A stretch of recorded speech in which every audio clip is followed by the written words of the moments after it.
I'm Joe Ferrara, Chief Strategy Officer at Veranex. Privileged to be here with you and with this expert panel today. We're going to talk about everybody's favorite subject, evidence, clinical, non-clinical, and so forth. As a development partner for MedTech, a lot of what we're focused on is evidence. And questions we're getting asked are, what evidence do I need beyond regulatory approval? Do I have enough evidence or an aligned evidence approach for payer acceptance, clinical adoption, of course, and purchasers? So we're going to cover that today. I'm going to let the panelists introduce themselves, and then we'll get into a Q&A, and maybe give us a little bit of not only your role, but sort of intersection with evidence, clinical and non-clinical, from a strategy perspective. Laurent? Sure. Good morning, everybody. I'm Laurent Pacheco, a venture partner with Solas Bioventures.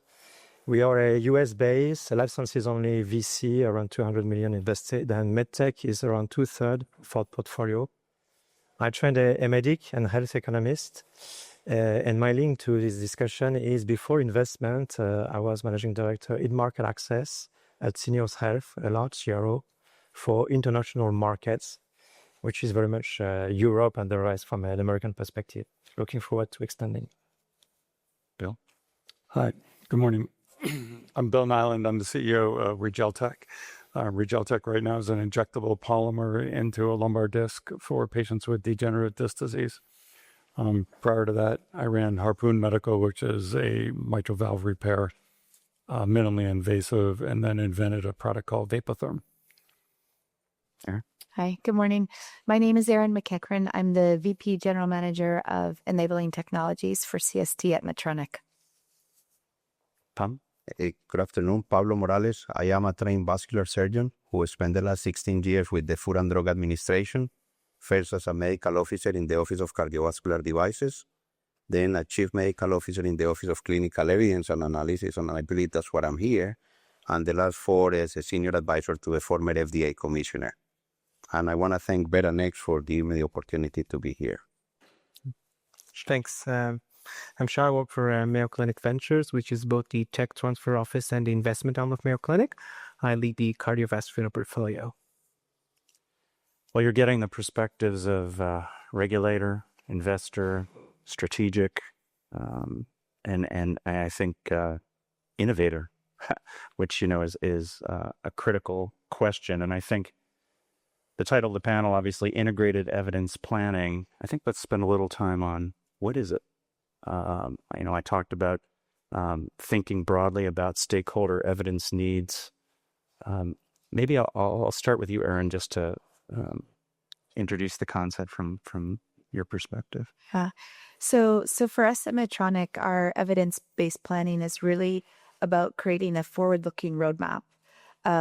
We've learned certainly in the past decade that a lot of our evidence has to do double duty or triple duty. And so we're looking at ways to make sure that the evidence that we create at times needs to be modular based on the countries that we want to launch in and the cadence of that, but also making sure that the evidence could support a health economic strategy, a payer discussion, potentially training surgeons, making sure EU MDR, FDA, UKCA, there's a lot to consider out there. And we've tried to become a lot more thoughtful about our roadmap so that we don't run into hiccups, 5-10 years down the road. And even with EU MDR, with the post-market surveillance, you have to keep the life of the product. So it's a lot of thinking to make sure that we get to the right place with our evidence. I mean, the roadmap, a comprehensive evidence roadmap makes complete sense. And as a strategic, you can think that broadly. I mean, Bill, maybe you can talk a little bit about, as an earlier stage company, how you're thinking about. Yeah, evidence is definitely important for market generation early on. You're trying to get regulatory approvals in your countries, which is going to build your valuation of your company and being able to continue to raise dollars to bring this product to market. It's tougher in this environment right now, capital environment, because it costs a lot of money. Just doing the clinical trials you need, like right now, our clinical trial to get FDA approval is probably $30 million, 250 patients. which is expensive in this environment just to get there. So building that, we expect to increase that 250 patients to probably about 350 patients just to build the evidence we'll need for reimbursement, since we don't fit into a category that's existing today in the United States.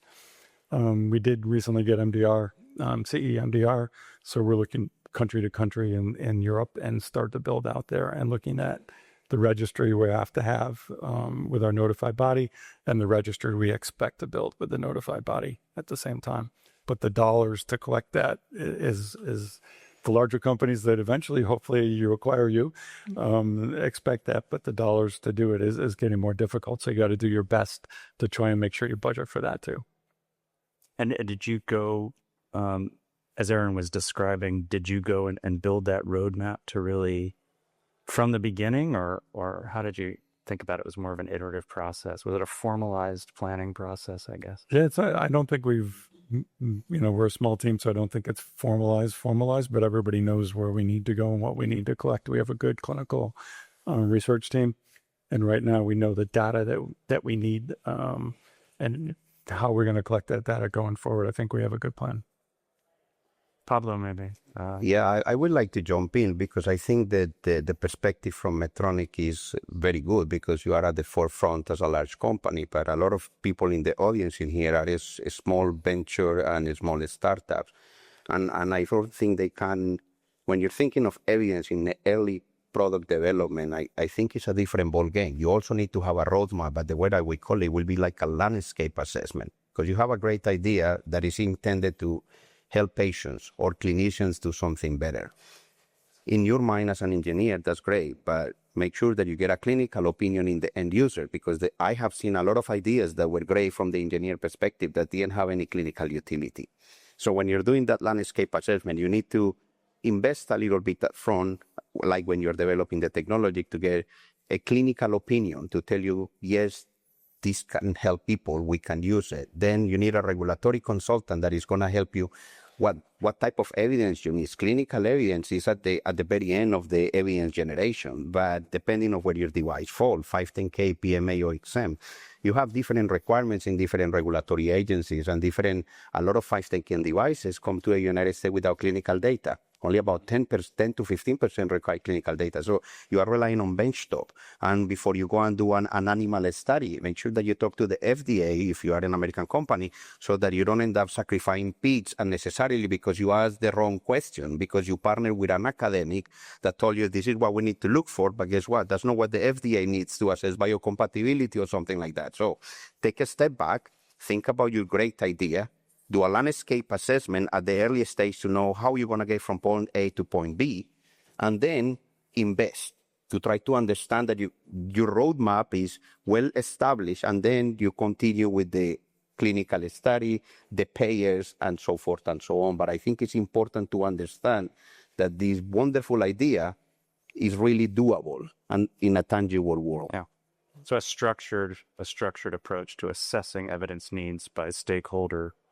How do you think about it from an investor perspective, Shai? I think, and Laurent, in terms of how are innovative companies thinking about this evidence demand, and are they aligning it effectively with business strategy? Yeah, so that's a very good question, and I would divide it into two, right? So when we talk about integrated evidence, so there's the clinical evidence that's obviously needed with anything that we develop, but also market evidence, which we believe is super important. Mayo Ventures is the office that's the job is basically to make sure that whatever we're developing at Mayo or together with our partners eventually reaches market. Is we have to make sure that there is a market, and well, we're all in the same industry, and I don't know if we'll be amazed or not, but how many companies are actually trying to solve a problem that doesn't necessarily exist.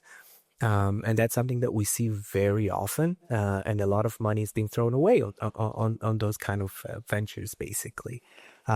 So what we try to do at Mayo Ventures, and that's together with our partners within the strategic companies as well, is whenever we get an innovation to our basically to our workbench, we make sure that it's going to be adopted at the end of the road, right? So we oftentimes would jump on a call with Medtronic or Boston or Abbott and say, all right, we're developing this crazy idea.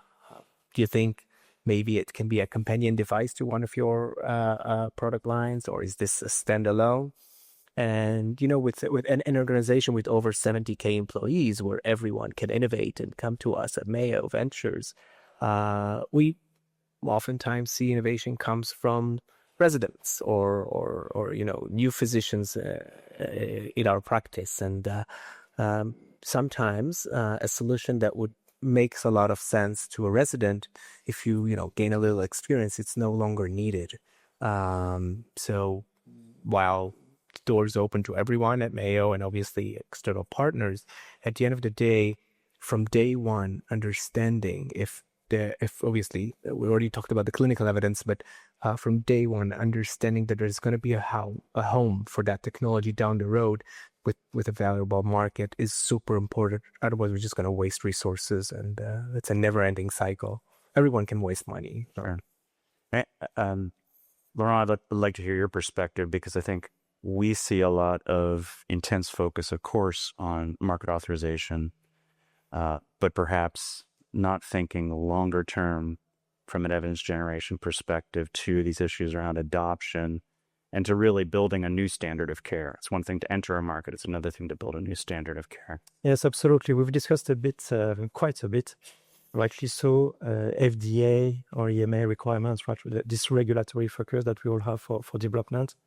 And down the line, adoption, which indeed ideally comes with updates in clinical guidelines as new rules for prescribers and patients. But in between, you want to secure funding, right? Reimbursement.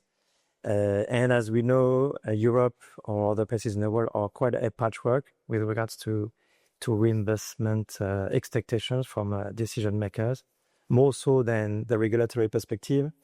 And even if in the process we tend to think, well, safety first, efficacy, which is all about regulatory. And if we get the green light, we will push for CMS or reimbursement wherever it matters. But actually, you need to plan for that upfront and pretty much everything at the same time. Why? Of course, it takes time to build this dossier that you will send to your reimbursement authorities, and we call that health technology assessment in Europe. But also because this data you will need specifically for that, and what is quite specific is the economic dimension. You would need to collect it upfront. And the best way to collect that information, if you want, for example, to build a cost savings case, is to track these economics of pharmaco or medtech economic information alongside your clinical trial. So you can say, yes, safety, efficacy, but at the same time, patient is released earlier from hospital, so that's savings. You need fewer follow-up consultations, fewer nursing hours. And that's the way you start building an economic case that will be eventually needed at the time of reimbursement negotiation. So again, it's not overnight that you will have this data pack if you haven't planned years ahead, almost as early as regulatory. And another important point is each such HTA agency or reimbursement decision-making body have their perspective. They don't have to align with any other, and there are many of them. And of course, we can't develop specific trials for each of those expectations, right? Each of those markets. So we need to navigate and find this kind of best common denominator, whereby we make a development choice that will tick, of course, the regulatory box, but at the same time, I'm thinking an appropriate comparator. What could it be?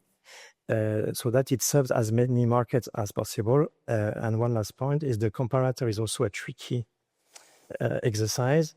Marketplaces are different, hence standard of care are different. And a comparator, a relevant comparator for a trial in country A may actually not have been launched at all in country B. Sure. Right? So that is a tricky puzzle to navigate. Now, you're not suggesting it all gets done in one study, right? I mean, collecting economics during a study may not always be practical. We may have to rely on real-world evidence. Maybe you could talk a little bit about, Erin, about how this is fitting into Medtronic's strategy and how you're thinking about this. the complexity is really hard. And I know we are a big company, but even funding our evidence is a real discussion that we talk about each and every day, and deciding what to do and where to do it. I love what you said about being very thoughtful before you engage, because we always talk about the outputs, but we often ask for help. We go to 10 different stakeholders and then decide that roadmap. And particularly something that I'm passionate about, and just we'll speak about Europe for a moment since we're all here. I think there's great evidence coming out of Europe, real world evidence, specifically because there's a bit more socialized medicine, right? And so some of the hospitals aren't up for paying as much as other devices in the world. And I think there's something unique to push us to think about that return on investment for each patient. And also you mentioned this really nicely, speaking like what are the clinical benefits, but also the operational benefits to the hospitals and how long procedures take and time. And a lot of times we index on the clinical side, but the operational side, I think, is often as important, along with the strategic side and understanding the market. So there's just a lot to take in and to organize and to fund. But I think being really thoughtful in the beginning stages is really important. Now, as a strategic, when you're looking at an emerging innovator and a strategic partnership, is this something you're really looking for, or is it something you just take it in and Yeah, so for me personally, I look for, thoughtful teams that have thought through their strategy. It doesn't mean they have to have all of it done. I also think a modular approach is important, right? So not everyone can do big multi-center trials because they're so difficult and challenging to do, and they also take a long time. So I look for modularity, right? Are you able to start something and maybe pick it up later in a different region, and just thoughtfulness of the approach. Pablo, where does the FDA stand on real world evidence here? I mean, it's quite advanced in pharma, I think.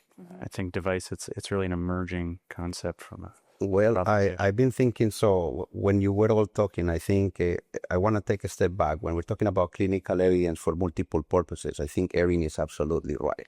I think there is an opportunity to do your pivotal study, collecting data that CMS, which is the biggest payer in the US, is going to answer. One of the problems we often see is that we partner with academics, and I love academics. My father-in-law is one of them. I used to be one. But they like to collect far too many variables that don't have anything to do with the safety or the effectiveness of the device. So when you are developing the trial, you need to make sure that you stay focused and you collect what you need. And then oftentimes you can match the FDA and the CMS bars for reasonable assurance of safety and effectiveness for approval, and is evidence is reliable and necessary, relevant and necessary. And you can collect the same variables. Back to a real-world evidence, I think there is a similar phenomenon in real-world evidence where, for example, the transcatheter valve therapy registry, or the TVT, which is like the green unicorn in real-world evidence in the United States that allows for so many aortic valves labeling modification, is very unique, but it's a collaboration. I think collaboration is critical between the professional societies, between the payers, between the manufacturer, between the patient. I think we all have a stake in the sun, and if we work together, we are able to move the needle forward. That TVT registry is being reported up to 70% of the variables collected are never used. So that tells you that even real-world evidence, where it's at the top, is being not as useful as we could make it efficient. I agree the Europeans are ahead of the game in the sense that they have registries, Scandinavian countries, for example, because one of the challenges we have in the United States with the American College of Cardiology registry or the Society of Vascular Surgery registry is that we don't have a denominator. The Europeans have a denominator. They know how many patients are going to the hospital. In the other side, we are only seeing the ones that we censor. So it's very hard to draw meaningful comparisons when you're looking about safety and effectiveness of devices. That said, I think CDRH, more than CDER and CBER, are ahead of the game with real-world evidence, because I was doing real-world evidence 10 years ago, expanding labeling of approved devices for other indications using the ACC and CDR registry, the TVT registry, sometimes claim data from CMS. And I think it's just a matter of also educating between the FDA, the community, to be comfortable with a new type of evidence generation, because it's not pivotal data against real-world evidence data. They complement each other. They both have a place in the product development, and one is not a replacement of the other one. And it depends how much evidentiary data of safety and effectiveness you may have about a device that is going to help you taking the next step using real world evidence. Yeah, I would have a comment on real world evidence from again a payer perspective. It's of course more and more taken into account, but I think in the industry we're not still inputting that parameter in thinking where should I launch first as a launch sequence, right? And because it is important, and it plays in terms of like your chances of having coverage at various price points or quantity of reimbursement as a percentage, for example, you can understand and you can explore where you could launch first, so that builds a real-world evidence base that would be valued in subsequent countries, as opposed to the other way around. If you launch where it is actually needed, but before launching you don't have any, right? Sure. So I think that's an important parameter also to take into account in launch sequence. Yeah. I want to echo something that Pablo said, and he said, take a step back. I want to take 4 steps back. And so you were thinking about the advanced stages of commercialization or market penetration from an innovation perspective.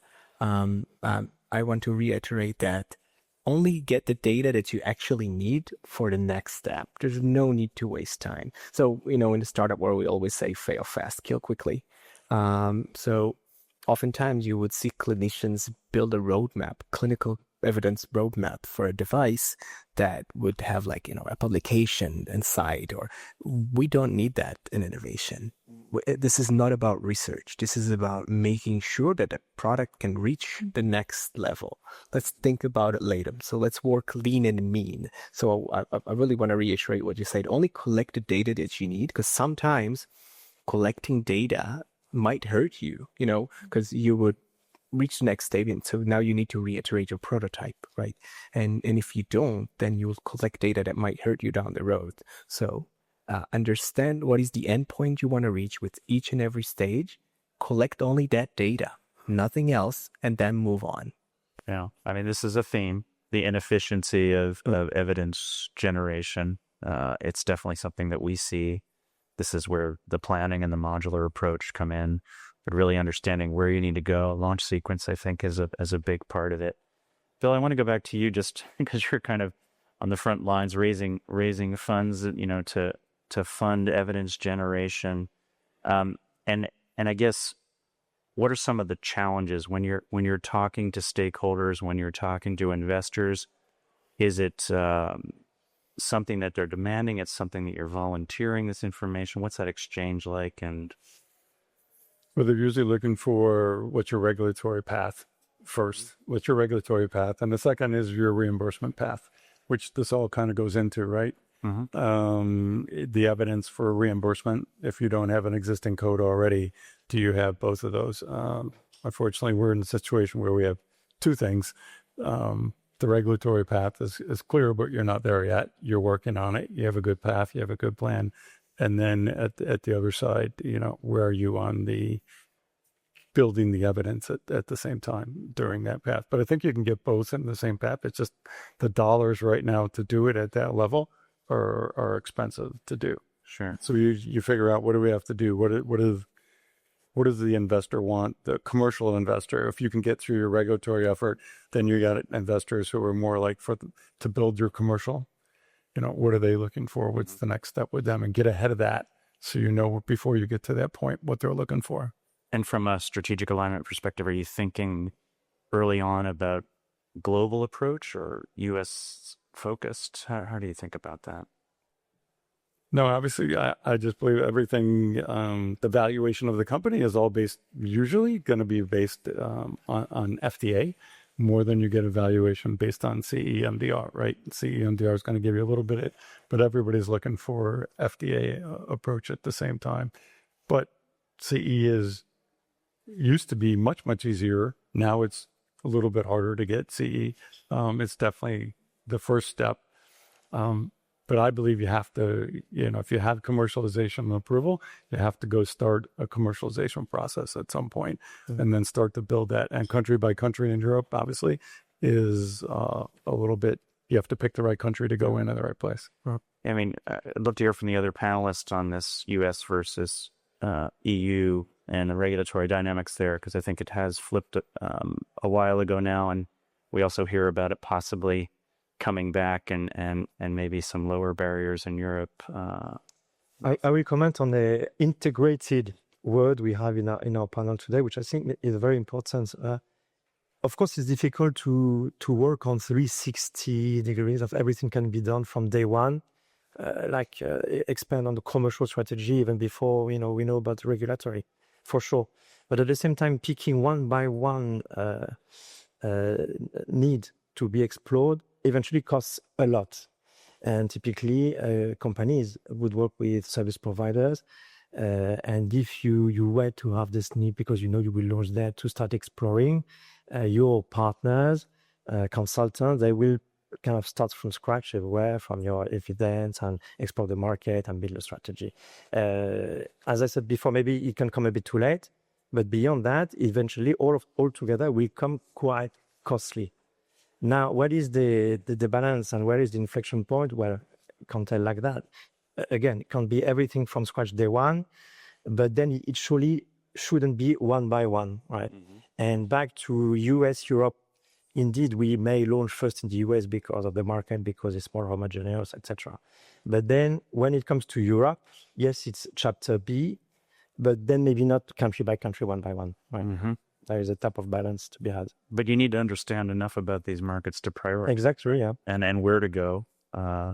Erin, how are you thinking about, I think, again, when a smaller innovator is coming to you, are you expecting a global view? Is this something that... I almost think it's a little bit unrealistic right now with the challenges that we've had. And so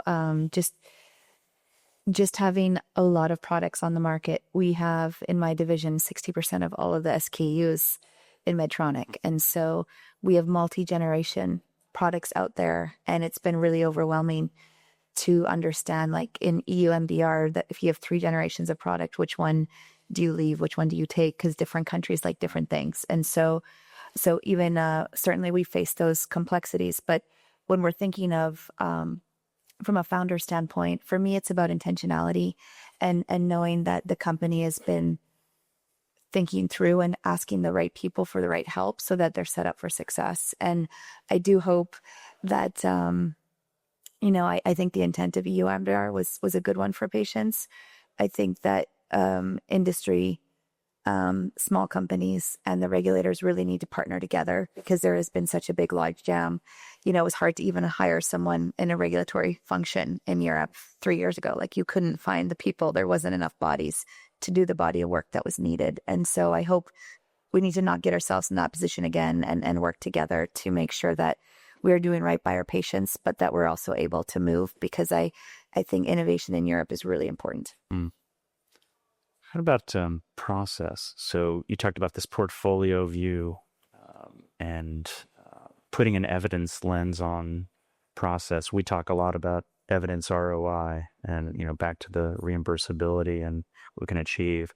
How are you taking a look at that? And is it I'm assuming it's a cross-functional group, but it's can be complex to manage. I'd love for you to talk a little bit. It is. And I think in a larger company, cross-functional partnership and collaboration is super important with our regulatory partners, but also internally. And so a lot of times I found our health economic team is not always as tight as we need to be with them, because I think that's a really important piece. To me, that's functionality, right, of the evidence that you create. And so working together, challenging each other, understanding we have this much amount of money. And I think you said it really nicely, really deciding what is the most important thing that we're going after. Because I think the more people you get in the room, the more evidence you want and the bigger it gets. But actually peeling back the onion and said, what is the number one thing that we need for this procedure? What is the second most important thing? What is the third? And then saying, okay, we're going to get those 3 things and then move on to the rest. But I think sometimes we've gotten a bit comfortable in a world of nice to have, and then we can't necessarily fund that. Yeah. And then we haven't gotten enough in the beginning stages. It does come back to know your stakeholders because, and Shai, you brought this up. I mean, I think if we don't do the diligence on understanding what the stakeholder evidence or needs, it's going to be very difficult to go through that prioritization exercise. Shai, how are you thinking about it? Yeah. So, sometimes you see a company stack just bells and whistles with all the nice to haves in the world, but they didn't really measure the right endpoint, or they don't really, make it better when you compare it to an existing solution. So, I think what Erin said, when you have so many cooks in the kitchen, everybody has their own taste. Yeah, there's a lot of So maybe creating smaller groups with some advisors. Sometimes you just need to just keep going, so someone will always have something to say. But if the clinical need is clear and it's actually needed, everything else will align. I would like to add something that is missing. I think this is great, but FDA always say, come early and come often. So when you're developing the plan, reach out to the FDA. They're going to give you free advice of what you need and what to do and what not to do. And their advice is not going to change. It's based on science that is backed up by the regulations and is translated into guidance documents. So a clear mistake that happened is, I don't want to see the FDA. I don't want to ask. You continue doing, you raise money, you go there, you ask the wrong questions or you partner with the wrong people. So go to FDA early in the state. Don't be afraid. They're humans like me, and they're public servants. They want to promote and protect public health, not just in the United States, but worldwide. Yeah. And they're not going to change their mind. It is by the regulation and is reflected in the guidance. You were asking about innovation in the US versus in Europe. I don't know much about innovation in Europe because it's not my area of expertise, but like someone that expended over 16 years at the FDA, I think Jeff Shuren in the Center of Devices make a great thing. When he changed the vision, I said, I want patients in the US to have first in the world safe and effective devices. And by using the framework, the legal framework of the Code of Federal Regulations, he started promoting and pushing a lot of guidance documents, early feasibility guidances, breakthrough devices, benefit risk guidance. And that really changed the landscape because it brought industry an appetite to say, you know what, I can do it at the FDA without lowering the bar, just safely, because it's not safety against innovation. No, we want innovation, but we want to do it safely. So it's how do you balance safety with innovation to meet the regulatory requirements to get your product approved. Yeah. So in the longest story short is, if you are in the audience and you're developing something, go to the FDA. They're not going to charge you. PMDA Japan does, FDA doesn't. I don't know what the EU regulatory bodies do, but I think that is a good first step, because that way you have a roadmap and the variables that you need to go from point A to point B. I fully agree. And we've actually had that experience in the past few years with the FDA, is the iterative approach and just asking questions and asking for help, especially with the software, because everyone is figuring out software right now. And it's been really, really, really helpful. Yeah. I have to say that something that I found really useful is a program called the TAP Advisors from the FDA. Those are people that you could reach out to, and their job is to help you navigate through FDA approval, and they're not the one examining your case. So they don't have like a hidden, motive here. So we interact with TAP Advisors often, and we put them in touch with our innovators to, basically build the roadmap of experiments that's needed for the FDA. Again, lean and mean, but we find it very helpful, and I love that program. I hope it stays. Interestingly, this dynamics we have with regulators, which they call is scientific advice, and in short, it's about like what clinical trial design, right, would be best. You can also have with again HTA, health technology assessment, reimbursement bodies. In their world, it's called early consultations. So you can consult with them one by one in Europe, also in the US. But also you can have both regulators and HTA/reimbursement people to meet and discuss together your case. And the very interesting point is they don't have to agree, right? Regulatory perspective is not the same of health economics perspective. So they will share their view, but still, because we are humans, it somehow helps converge as much as possible and eliminate all these nice to haves, right? Which may be valuable to just one. Since the group may not resonate so much, it really helps focus a bit. And back to the choice of a comparator, which more and more, of course, regulators have nothing against, will help you understand, what can be a design route that would fit most, probably not all, but most of these decision makers around your table. Yeah. I think it's critical. I mean, we facilitate these advisory boards, and they're not necessarily consensus sessions, right? But you're presenting scenarios and evidence scenarios and testing that, understanding alignment and misalignment. So that's critical. Well, we have a few minutes left. I'd open it up for any questions to the floor, if there are any.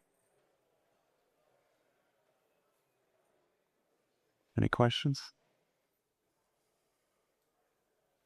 Okay. Well, maybe some closing remarks then. I think maybe just going down the line. Yes. Advice to companies, innovators. We have an audience of innovators. Yeah. Here. So think about only what you need for next step. Try to understand if anything else is really needed. Save the money for later. Efficiency, yeah. Pablo. I will say do a landscape assessment and build up a good strategy with the right cooks at the table. I agree you don't need 20 cooks, but you need at least 4, a regulatory, a clinical, the engineer, and someone to understand the process. And then once you get that, you go to FDA early and go often, and that way you have a more cleaner, predictable roadmap. Be intentional and iterate quickly. Yeah. So I think the one thing too is collecting this patient satisfaction. We're all doing this for patients. We're all doing this for a patient need that's out there. Make sure, not every device the patient's going to understand, not every device it's going to make a big deal to them in the outside. But when it is, that the patient is satisfied at the end of the day, and collecting that real world evidence and patient satisfaction at the end of the procedure, I think is really important. I will say inject as early and as much as possible expectations from this outer world. Again, regulatory for sure, patients, but in between reimbursement decision-making bodies. These discussions are not binding. Whatever they do is very much informative, and you're still free to decide what strategy you adopt. So go for it. yeah. Early, be efficient, engage. It's great.